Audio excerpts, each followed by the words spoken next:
यदुपुत्र क्रोष्टु का वंश। श्री प्राशा जी बोले, यदुपुत्र क्रोष्टु के ध्वजिनिवान नामक पुत्र हुआ। उसके स्वाति, स्वाति के ऋशंकु, ऋशंकु के चित्ररथ और चित्ररथ के शशि बिंदु नामक पुत्र हुआ, जो 14 महारत्नों का स्वामी तथा चक्रवर्ती सम्राट था। शशि बिंदु के 1 लाख स्त्रियां और 10 लाख पुत्र थे। उनमें पितृश्रवा, पितृकर्मा, पितृकीर्ति, पितृयशा, पितृजय और पितृदान, ये 6 पुत्र प्रधान थे।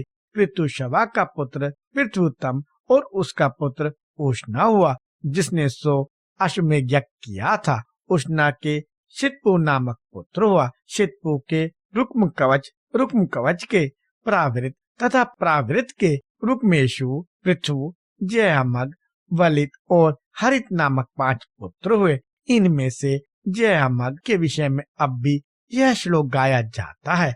संसार में स्त्री के वशीभूत जो लोग होंगे और जो पहले हो चुके हैं, उनमें शव्या का पति राजा जयमग ही सर्वश्रेष्ठ है। उसकी स्त्री शव्या यद्यपि निसंतान थी, तथापि संतान की इच्छा रहते भी उसने उसके भय से दूसरी स्त्री से विवाह नहीं किया। एक दिन बहुत से रथ, घोड़े और हाथियों के संकट से अत्यंत भयानक महायुद्ध में लड़ते हुए उसने अपने समस्त शत्रुओं को जीत लिया। उस समय वे समस्त शत्रुघ्न पुत्र, मित्र, स्त्री, सेना और कोष आदि से हीन होकर अपने अपने स्थानों को छोड़कर दिशा विदिशाओं में भाग गए। उनके भाग जाने पर उसने एक राजकन्या को देखा, जो अत्यंत भय से कातर हुई विशाल आंखों से देखती हुई, हे तात, हे माता, हे भ्राता, मेरी रक्षा करो, रक्षा करो, इस प्रकार व्याकुलता पूर्वक विलाप कर रही थी। उसको देखते ही उसमें अनुरक्षित हो जाने से राजा ने विचार किया, यह अच्छा ही हुआ, मैं पुत्रहीन और बंध्या का पति हूँ। ऐसा मालूम होता है कि संतान की कारण रूपा इस कन्या रत्न को विधाता ने ही इस समय यहाँ भेजा है, तो फिर मुझे इससे विवाह कर लेना चाहिए, अथवा इसे अपने रथ पर बैठाकर अपने निवास स्थान को लिए चलता हूँ। वहाँ देवी शव्या की आज्ञा लेकर ही इससे विवाह कर लूंगा। तदंतर वे उसे रथ पर चढ़ाकर अपने नगर को ले चले। वहाँ विजयी राजा के दर्शन के लिए संपूर्ण पूर्ववासी, सेवक, कुटुंबीजन और मंत्री वर्ग के सहित महारानी शव्या नगर के द्वार पर आई हुई थी।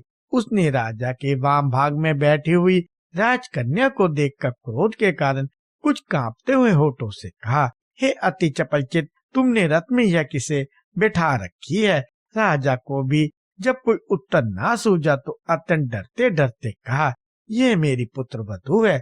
तब शव्या बोली, मेरे तो कोई पुत्र हुआ नहीं है और आपके दूसरी कोई स्त्री भी नहीं है, फिर किस पुत्र के कारण आपका इससे पुत्र वधू का संबंध हुआ? श्री प्राशा जी बोले, इस प्रकार शव्या के ईर्ष्या और क्रोध कलुष वचनों से विवेकहीन होकर भय के कारण कही हुई असम्मत बात के संदेह को दूर करने के लिए राजा ने कहा, तुम्हारे जो पुत्र होने वाला है उस भावी शिशु की मैंने यह पहले से ही बार निश्चित कर दी है।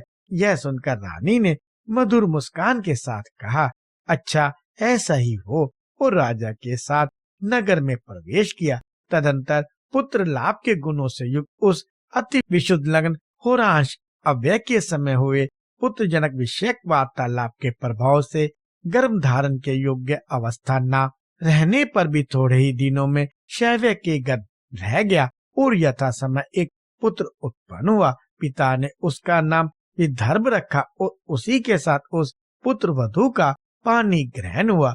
उससे विदर्भ ने कृत और कैशिक नामक 2 पुत्र उत्पन्न किए। फिर रोमपद नामक एक तीसरे पुत्र को जन्म दिया, जो नारद जी के उपदेश से ज्ञान विज्ञान संपन्न हो गया था।